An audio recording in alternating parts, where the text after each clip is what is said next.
আসসালামু আলাইকুম সকলকে, আশা করি সকলে ভালো আছেন। আজকে তৈরি করব মজাদার কুমড়া শাকের ইলিশ ঝোল।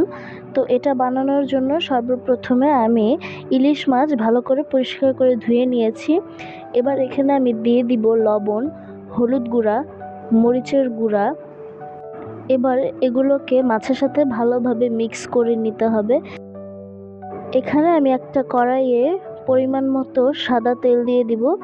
তেলটাকে গরম করে নিয়ে আমি এখানে একে একে মাছগুলোকে ছেড়ে দিব এবং হালকা ভাজা করে নিব। মাছ ভাজা হয়ে গেলে আমি মাছগুলোকে উঠিয়ে রাখবো। অন্যদিকে একটা পাতিলে আমি সাদা তেলের মধ্যে ভেজে রাখা মাছের তেলটাকে দিয়ে দিব। এবার দিয়ে দিব পেঁয়াজ কুচি, কাঁচামরিচ, টমেটো কুচি, রসুন বাটা, আদা বাটা,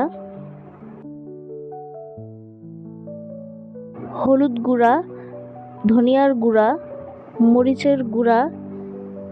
এবার আমি দিয়ে দিব স্বাদ মতো লবণ, দিয়ে এটাকে ভালোভাবে কষিয়ে নিব। কষানো হলে এখানে আমি পরিষ্কার করে রাখা কুমড়া শাকগুলো দিয়ে দিব। এরপর ঢাকনা দিয়ে ঢেকে পানি দিয়ে দিব। তো যখন না কিরকম ঝোলঝোলা মাখা মাখা হয়ে আসবে, তখন ভাজা মাছগুলোকে আমি এখানে দিয়ে দিব। ভাজা মাছগুলো দিয়ে কিছুক্ষণ ভালোভাবে এটাকে রান্না করে নিব।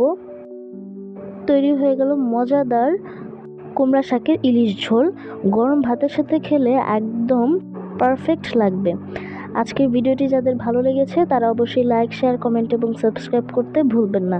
আজ এই পর্যন্তই। আল্লাহ হাফেজ।